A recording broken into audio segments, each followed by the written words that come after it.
નમસ્કાર વિદ્યાર્થી મિત્રો, સ્ટીલી એન્ડ સ્ટીલર ઇવોલ્યુશન એમાં ટુ બી પ્રિસાઇઝ આપણે આ વિડીયોની અંદર સ્ટીલીની ચર્ચા કરવાના છીએ. તો સ્ટીલીના આ વિડીયોમાં હું વિશાલ મુલિયા આપનું સ્વાગત કરું છું.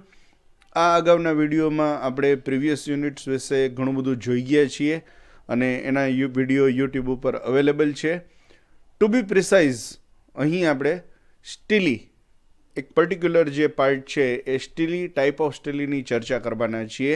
સો welcome to Vigyan with Vishal Mulia, welcome to biology with Vishal Mulia and to be precise here botany with Vishal Mulia. હવે આપણે સ્ટીલીની વાત કરીએ, ટાઈપ ઓફ સ્ટીલીથી આ આખી બાબતની શરૂઆત કરીએ છીએ.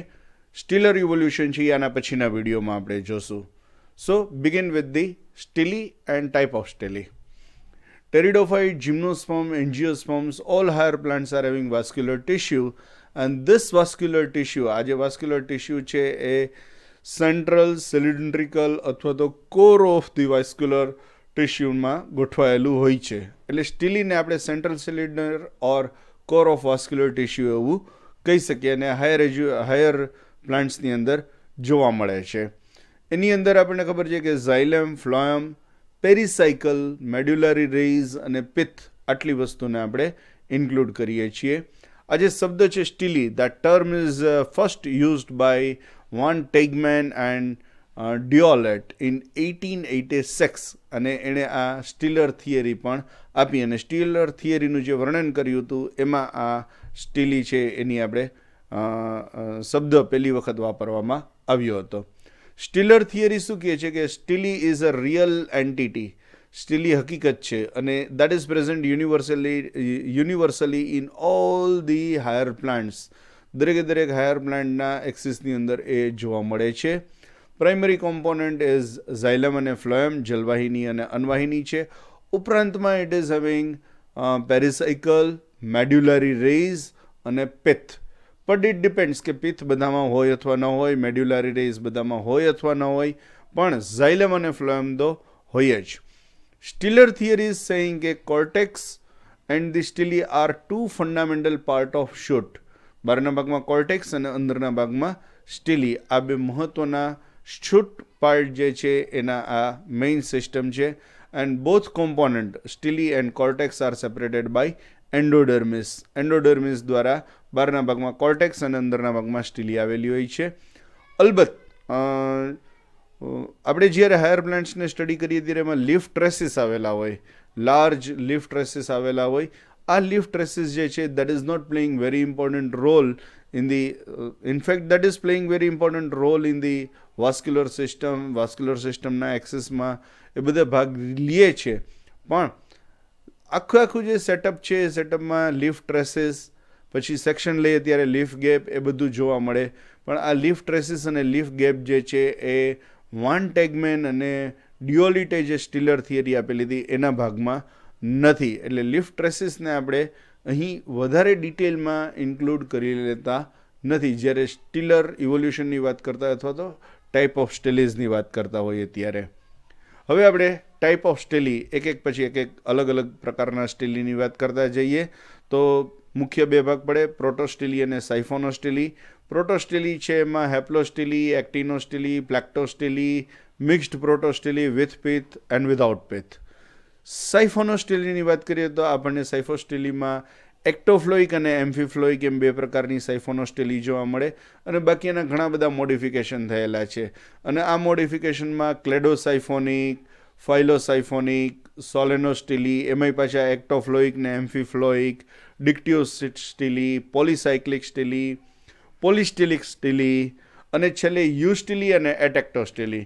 આ યુસ્ટીલી અને એટેક્ટોસ્ટીલી જે છે એ હાયર પ્લાન્ટ્સમાં એટલે કે જિમ્નોસ્પર્મ્સ અને એન્જિયોસ્પર્મ્સમાં જોવા મળે છે. એટલે આપણે યુસ્ટીલી અને એટેક્ટોસ્ટીલીને ઇન્ક્લુડ અહીં ટેરિડોફાઇટ પૂરતું જોઈએ છીએ એટલે નહીં કરીએ. બાકીના બધાનું આપણે એક પછી એક સ્ટડી કરતા જશું. શરૂઆત આપણે પ્રોટોસ્ટીલીથી કરીએ. પ્રોટોસ્ટીલી છે એ એવું સ્ટીલી છે કે જેમાં vascular core is having solid structure, solid core of xylem, and that xylem is surrounded by phloem. પછી એના બહારના ભાગમાં પેરીસાયકલ અને એન્ડોડર્મિસ આવેલા હોય, પણ centrally xylem surrounded by phloem is the characteristics of the પ્રોટોસ્ટેલી. આ જે પ્રોટોસ્ટેલી છે એ સૌથી સિમ્પલ છે. એટલા માટે સૌથી સિમ્પલ છે કેમ કે એ બધા ફોસિલ્સ પ્લાન્ટની અંદર આપણને જોવા મળે છે, અથવા તો મોસ્ટ પ્રિમિટિવ પ્લાન્ટ્સની અંદર જોવા મળે છે. Majority of pteridophytes showing the protostele in their rhizome, stem, roots એ બધામાં જોવા મળે છે. અને એવું માનવામાં આવે છે કે ઇટ ઇઝ મોસ્ટ પ્રિમિટિવ, અને ત્યાંથી પછી આગળ બધાની ઉત્ક્રાંતિ થઈ, એટલે બાકીની ટાઈપ જે છે એ એમાંથી ઇવોલ્વ થયેલી છે.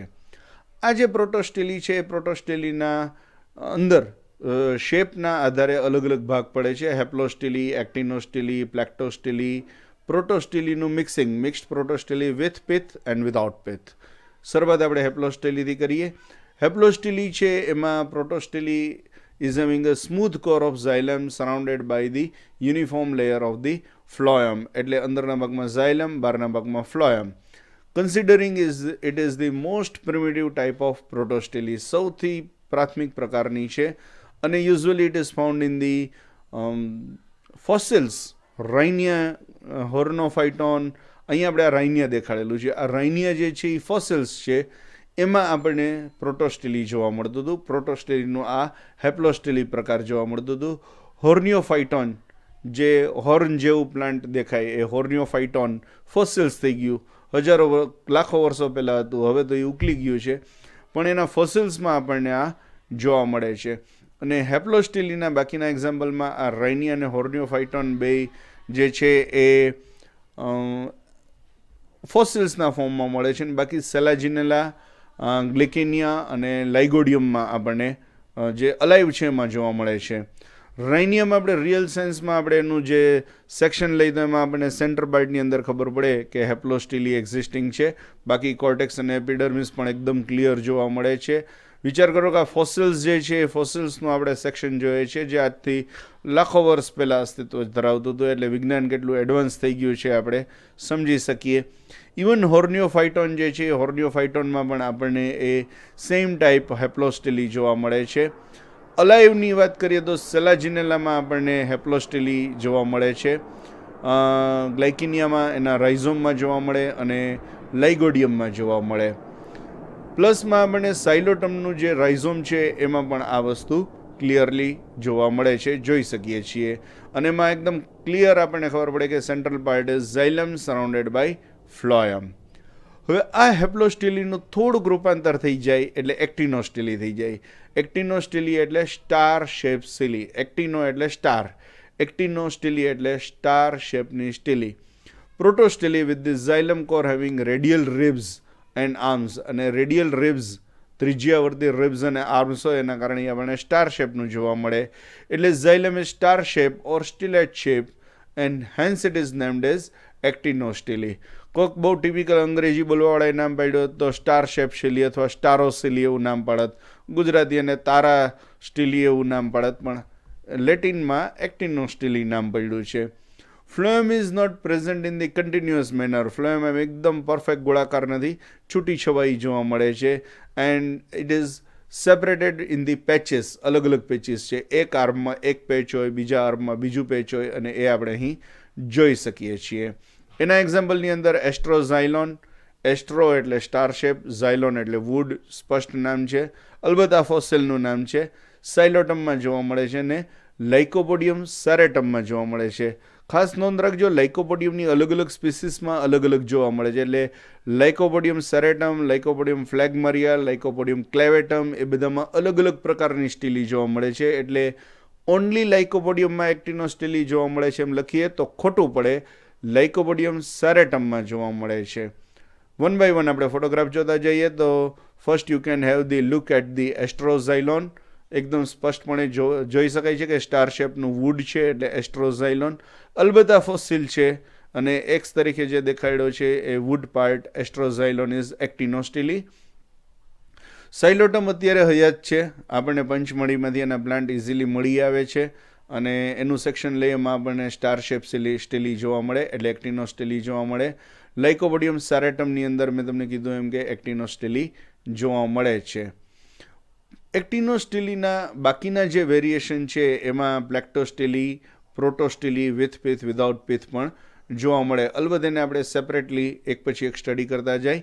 પ્લેક્ટોસ્ટેલીની વાત કરીએ તો પ્લેક્ટોસ્ટેલીમાં છે એ પ્લેટના ફોર્મમાં થઈ ગયું હોય. ઝાયલમ એટલી છૂટી પડી ગઈ હોય કે ઝાયલમની પ્લેટ્સ જોવા મળે અને એ પ્લેટ છે એ પેરેલલ અથવા તો મોર ઓર લેસ પેરેલલ જોવા મળે છે.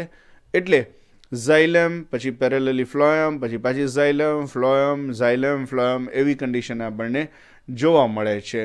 અને આ વસ્તુ જે છે આપણને લાઇકોપોડિયમ ક્લેવેટમમાં જોવા મળે છે. હવે યાદ કરો, લાઇકોપોડિયમ સેરેટમ જે છે એમાં આપણને પ્યોર એક્ટિનોસ્ટિલી જોવા મળતી હતી, જ્યારે અહીં પ્લેક્ટોસ્ટિલી જોવા મળે છે લાઇકોપોડિયમ ક્લેવેટમમાં. એટલે લાઇકોપોડિયમને ખાસ અલગ અલગ રીતે યાદ રાખવું.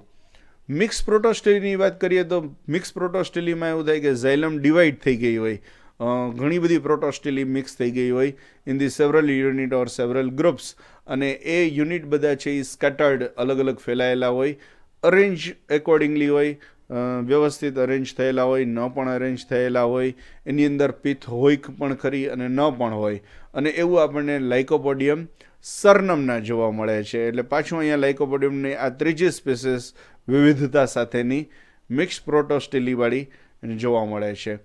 મિક્સ્ડ પ્રોટોસ્ટેલી વિથ પિથ આપણને જે જોવા મળે એ થોડીક એડવાન્સ ટાઈપ થઈ ગઈ, અને એમાં આ મિક્સ પ્રોટોસ્ટેલીની વચ્ચે પિથ ભાગ, સેન્ટરની અંદર થોડોક ભાગ છે એ જોઈ શકાય કે એ પિથ રિજિયન અલગ પડી જાય છે. અને આમાંથી આગળ જતા પછી સાયફોનોસ્ટેલી બની હશે, અને આ પિથ રિજિયન જે છે એ પિથ રિજિયન અહીં પહેલી વખત ઉત્ક્રાંતિમાં જોવા મળે છે. એ સિવાય અર્લિયર ક્યારેય પિથ સ્ટીલીની અંદર જોવા મળતું નહોતું. બાકી બધું સમાન જ છે, પણ અંદરના ભાગમાં પેરેન્કાઇમેટસ રિજિયનની અંદર આ જે ઝાયલમની સાથે પેરેન્કાઇમા જોવા મળે, that is for the first time. So it is beginning of the pith in the vascular bundle. અને mixed protostele with the pith is considered as the link between protostele and siphonostele, કેમ કે આગળ સાયફોનોસ્ટેલીમાં અંદરના ભાગમાં પુષ્કળ પ્રમાણમાં પિથ જોવા મળે છે. This condition, mixed protostele with pith, you can find in Hymenophyllum and Lepidodendron. Hymenophyllum છે એ હયાત છે, અને આ એનું તમે સેક્શન જોઈ શકો છો. જ્યારે લેપિડોડેન્ડ્રોન છે એ ફોસિલ છે, અને લેપિડોડેન્ડ્રોનમાં આપણને એકદમ સ્પષ્ટપણે વચ્ચેના ભાગમાં પિથ રિજિયન અને ફરતે મિક્સ્ડ પ્રોટોસ્ટેલી જોઈ શકાય છે. હવે આપણે પ્રોટોસ્ટેલીથી એક સ્ટેપ એડવાન્સ જઈએ છીએ, દેટ ઇઝ સાયફોનોસ્ટેલી. આ સાયફોનોસ્ટેલી છે એમાં અંદરના ભાગમાં પિથ એકદમ પુષ્કળ પ્રમાણમાં મોટા ભાગમાં આવેલું હોય, પ્રોમિનન્ટ હોય, એટલે ફરતી જે પાઇપ સ્વરૂપે સ્ટેલી જોવા મળે, અને આપણે પાઇપનું લેટિન નામ એટલે સાયફોન પરથી સાયફોનોસ્ટેલી તરીકે ઓળખીએ છીએ. Here the central core is pith and that is surrounded by xylem and phloem. It is considering as the advance type. Protostele શરૂઆતની છે, એના કરતાં આ એડવાન્સ ટાઈપની છે એવું આપણે સ્પષ્ટપણે હવે માનીએ છીએ. એનું ઓરિજિન કેવી રીતે થયું હતું એ ઓરિજિનની બાબતમાં ઘણી બધી ડિસ્કશન ચાલે છે, પણ એટલીસ્ટ એ વસ્તુ શ્યોર છે કે પ્રોટોસ્ટેલીમાંથી સાયફોનોસ્ટેલી ડેવલપ થઈ હતી. અને એમાં એક શક્યતા એવી છે કે centrally placed xylem core of the protostele is replaced by pith. સેન્ટરની અંદર જે ઝાયલમ કોર હોય એ ઝાયલમ કોરમાં પિથ રિજિયન ડેવલપ થયું, અને પિથ મોટું થયું એટલે સાયફોનોસ્ટેલી ડેવલપ થઈ ગઈ. આવું આપણને ઘણી વખત એટલે જોવા મળે છે કેમ કે આ ગ્લાયચિનિયા, ઓસ્મિન્ડા, એનેમિયા એ બધા પ્લાન્ટની અંદર આપણે જ્યારે જોઈએ ત્યારે આપણને ખબર પડે કે શરૂઆતમાં પ્રિમિટિવ સ્ટેજમાં ગ્રો થતું હોય ત્યારે આપણને એમાં પ્રોટોસ્ટેલી, અને એકદમ ફૂલ ગ્રો થઈ જાય ત્યારે આપણને એમાં સાયફોનોસ્ટેલી જોવા મળે. એટલે એક જ પ્લાન્ટની અંદર બિગિનિંગ વિથ ધ પ્રોટોસ્ટેલી અને વિથ ગ્રોથ આપણને સાયફોનોસ્ટેલીના અલગ અલગ લેવલ જોવા મળે છે. એટલે આપણે હવે એ બાબતને શ્યોર માનીએ છીએ કે પ્રોટોસ્ટેલીમાંથી સાયફોનોસ્ટેલી ડેવલપ થયું હશે. એની બાબતમાં બે અલગ અલગ વ્યૂ છે કે કેવી રીતે થયું હશે. એક છે ઇન્ટરસ્ટેલર રિજિયન ઓરિજિન, ઓર બીજું છે એ એક્સ્ટ્રાસ્ટેલર એટલે સ્ટેલીની બારમાંથી થયું હશે. વન બાય વન બે જોતા જાય. ઇન્ટરસ્ટેલર થિયરી એવું કહે છે કે અંદરના ભાગમાં પિથ ડેવલપ થયું, સેન્ટ્રલી પ્લેસ્ડ, અને એ પ્રોટોસ્ટેલીમાં અમુક ભાગ છે એ પેરેન્કાઇમેટસ થઈ ગયો એટલે પિથ ઓરિજિન થયું. આ પદ્ધતિ અથવા તો આ જે થિયરી છે એ સૌથી વધારે સ્વીકૃત છે, વેલ ડેવલપ છે, અને મોસ્ટ વાઇડલી એક્સેપ્ટેડ કહી શકાય. બીજી થિયરી એમ કહે છે કે એક્સ્ટ્રાસ્ટેલર ઓરિજિન છે, એટલે કે પિથ રિજિયન છે એ કોર્ટેક્સમાં આવેલું હતું, અને કોર્ટેક્સમાંથી અંદરના ભાગમાં સ્ટેલી છે એ ગયું અને ડેવલપ થયું છે. અલબત્ત આ થિયરી જે છે એ થિયરી બહુ સ્વીકૃત નથી થઈ, પણ જે લોકો એવું માને છે કે લીફ ગેપથી આ પેરેન્કાઈમાં અંદર ગયું હશે અને પિથ રિજિયન બન્યો હશે, એ એડવોકેટ કરે છે કે આ થિયરી સાચી હોઈ શકે, પણ આ થિયરી જે છે એ બહુ સ્વીકૃત થઈ નથી. એક દલીલ એવી પણ છે કે કોર્ટેક્સ અને પિથ બંને પેરેન્કાઇમેટસ છે, બંને હોમોજીનિયસ સ્ટ્રક્ચર છે, એટલે આ માની લેવું જોઈએ, પણ આ સ્વીકારાયેલી નથી. હજી આપણે બહુ શ્યોર છીએ કે stele without leaf gap is also having pith in center. એટલે લીફ ગેપ ન હોય ત્યાં પણ પિથ રિજિયન જોવા મળે છે, એટલે આ થિયરી એક્સેપ્ટેડ નથી. હવે આપણે સાયફેનોસ્ટેલીના ઘણા બધા પ્રકારો જે છે એ ટાઈપ્સ આપણે જોતા જઈએ. એક્ટોફ્લોઇક સાયફોનોસ્ટેલી. એક્ટોફ્લોઇકમાં એવું થાય કે phloem is present only to the external side. અંદર ઝાયલમ, બિલકુલ વચ્ચે પિથ, ફરતું જે છે એ ઝાયલમ, અને ઝાયલમની માત્ર બહારના ભાગમાં ફ્લોએમ આવેલી હોય એટલે એક્ટો, બહારના ભાગમાં ફ્લોઇક એટલે ફ્લોએમ. અને આવું આપણને ઓસ્મુન્ડામાં જોવા મળે છે, સિઝિયામાં જોવા મળે છે એક્ટોફ્લોઇક. એમ્ફીફ્લોઇક સાયફોનોસ્ટેલીની વાત કરીએ તો એમાં phloem is present on the both side. બહારના ભાગમાં જોવા મળે, અંદરના ભાગમાં જોવા મળે, વચ્ચે ઝાયલમ અને બિલકુલ સેન્ટરની અંદર પિથ, કેમ કે એ સાયફોનોસ્ટેલી છે. And here so you can say કે ઘણી વખત એડવાન્સ ટાઈપ છે કે જેમાં inner endodermis, inner pericycle, inner phloem, પછી ઝાયલમ. હવે બહારના ભાગમાં એનું ઊંધું, એટલે આઉટર ફ્લોએમ, આઉટર પેરીસાયકલ અને સૌથી બહારના ભાગમાં આઉટર એન્ડોડર્મિસ. એટલે બે બાજુ આવેલું છે, અને બે બાજુ આવેલું છે એટલે એમ્ફી ફ્લોઇક સાયફોનોસ્ટેલી. અને એનું આપણે બહુ બેસ્ટ એક્ઝામ્પલ છે એ માર્સિલિયાનું રાઇઝોમ છે, એમાં જોવા મળે છે. પછી અલગ અલગ પ્રકારમાં ક્લેડોસાયફોનિક. ક્લેડો એટલે બ્રાન્ચ, અને આ બ્રાન્ચ જે થતી હોય અહીંયા આપણને લીફ ગેપ જોવા ન મળે. એટલે બ્રાન્ચ જોવા મળે, લીફ ટ્રેસ જોવા મળે, પણ લીફ ગેપ જોવા ન મળે. એટલે siphonostele without leaf gap is known as cladosiphonic, અને એવું આપણને સેલાજિનેલામાં જોવા મળે છે. બીજો પ્રકાર જે છે એમાં ફાઇલોસાયફોનિક. ફાઇલોસાયફોનિક છે એમાં નાનું અથવા મોટું લીફ ગેપ જોવા મળે, અને સ્મોલર ઓર લાર્જર લીફ ગેપ જોવા મળે એટલે ફાઇલોસાયફોનિક સાયફોનોસ્ટેલી કહેવાય. અને આવું ફિલિકેલ્સમાં બધામાં જોવા મળે. જો લીફ ગેપ આપણને અહીંયા એકદમ સ્પષ્ટપણે ક્લિયર જોવા મળે છે. એડિયન્ટમમાં આ પ્રકાર જોવા મળે છે. એડિયન્ટમનો વિડીયો આપણે આગળ મૂકેલો છે. એડિયન્ટમના રાઇઝોમની અંદર આ ક્લિયરલી જોવા મળે, અને એ અહીં તમે ફોટોગ્રાફમાં પણ જોઈ શકો છો. સોલેનોસ્ટેલી છે એ સોલેનોસ્ટેલીમાં આપણે એવું કહી શકીએ કે અલગ અલગ લીફ ગેપ જે છે એમાં લીફ ગેપની હાજરીથી લીફ ટ્રેસ જોવા મળે. અને આ અલગ અલગ લીફ ટ્રેસવાળું જે સ્ટ્રક્ચર હોય એમાં પાછી બે પોસિબિલિટી, ખાલી બહારના ભાગમાં ફ્લોએમ હોય અથવા બંને ભાગમાં હોય, એટલે એક્ટોફ્લોઇક અથવા તો એમ્ફીફ્લોઇક બે પ્રકારની સોલેનોસ્ટેલી જોવા મળે. અલબત્ત સોલેનોઇડ સ્ટ્રક્ચર જે ફિઝિક્સમાં ભણવામાં આવે છે, સોલેનોઇડ સ્ટ્રક્ચરમાં જે કન્ડિશન હોય કે સેન્ટ્રલ ભાગ is surrounded by the wire, તો અહીંયા સેન્ટ્રલ ભાગ is surrounded by the phloem, એ પ્રકારનું જોવા મળે, એટલે સોલેનોસ્ટેલી કહેવાય. ફિઝિક્સમાંથી આ ટર્મ આવેલી છે. Phloem is present only on the outer side with the leaf trace and leaf gap is there in the ectophloic solenostele. અને એમ્ફીફ્લોઇક સોલેનોસ્ટેલી હોય એમાં બે ભાગમાં ઇનર અને આઉટર બે ભાગની અંદર આપણને જોવા મળે, અને ઇનર અને outer phloem with the leaf gap one can see very well in the Osmunda. ઓસ્મુન્ડામાં આપણને જોવા મળે છે. પછી આપણે વાત કરીએ તો ડિક્ટિયોસ્ટેલી. ડિક્ટિયો એટલે જાળી, જાળીદાર રચના, અને ઘણા બધા લીફ ગેપ, ઘણા બધા લીફ ટ્રેસ, અને આ લીફ ગેપ ઓવરલેપિંગ હોય, તો એ બધાનું જે ઝાડું બને, ઝાડું એટલે ડિક્ટિયો. અને આ આપણને સેક્શનની અંદર જ્યારે જોવા મળે ત્યારે આપણે એને એમ કહી શકીએ કે ઇટ ઇઝ ડિસેક્ટેડ સાયફોનોસ્ટેલી ઓર ડિક્ટિયોસ્ટેલી. આ ડિક્ટિયોસ્ટેલી જે છે એ ડિક્ટિયોસ્ટેલીમાં આપણને જે અલગ અલગ સ્ટેલી જોવા મળે છે જે લીફ ગેપની બાજુમાં હોય, neighbouring the leaf gap, it is meristele. એક એકને આપણે મેરિસ્ટેલી કહીએ, પણ આખું કમ્બાઈન થાય ત્યારે આપણે એને કહીએ છીએ ડિક્ટિયોસ્ટેલી. અને આ ડિક્ટિયોસ્ટેલીની એક એક મેરિસ્ટેલી જે છે એને આપણે નાની જે છે એને આપણે એનલાર્જ કરીને જોઈએ ત્યારે આપણને ક્લિયર ખબર પડે કે it is nothing but it is kind of siphonostele. પણ એ સાયફોનોસ્ટેલી મેરિસ્ટેલી જે છે એ મેરિસ્ટેલી બધી ભેગી થઈ અને ડિક્ટિયોસ્ટેલી બનાવે. આ ડિક્ટિયોસ્ટેલીના પાછા બે ટાઈપ હોય છે, એમ્ફીસ્ક્રિબલ એન્ડ એમ્ફીવેસલ. એમ્ફીસ્ક્રિબલ છે એ પિથ વગર હોય છે, અને એમ્ફીવેસલ હોય છે એ વિથ પિથ હોય છે. અહીં બે તમને બતાવેલા છે. અલબત્ત આપણે બેના એકદમ ઊંડાણમાં એક્ઝામ્પલ્સ જોવાની જરૂર નથી. ડાયરેક્ટલી આપણે ડિક્ટિયોસ્ટેરીના એક્ઝામ્પલ જોઈએ તો ટેરેસમાં જોવા મળે, ઓફિયોગ્લોસમમાં જોવા મળે, એડિયન્ટમમાં અને ડ્રાફ્ટ ટેરેસમાં જોવા મળે. વન બાય વન જોતા જઈએ. અહીં ટેરેસમાં તમે જોઈ શકો છો વચ્ચેના ભાગમાં પ્લેક્ટોસ્ટીલી ને ફરતે ઘણી બધી બીજી સ્ટીલી પણ ભેગી થઈ ગઈ છે, એટલે આખી છે એ ડિક્ટિયોસ્ટીલી છે. Same way you can see in the Ophioglossum. ડ્રાફ્ટ ટેરેસમાં પણ આપણને જોવા મળે અને ટેરિડિયમમાં પણ આપણને આ એકદમ ક્લિયરલી જોઈ શકાય છે કે ઘણી બધી પ્રકારની સ્ટીલી છે એ જોવા મળે છે. પોલીસાયક્લિક સાયફોનોસ્ટીલી જે છે એમાં એવું થાય કે number of steles are arranged in more or less cycles with one another.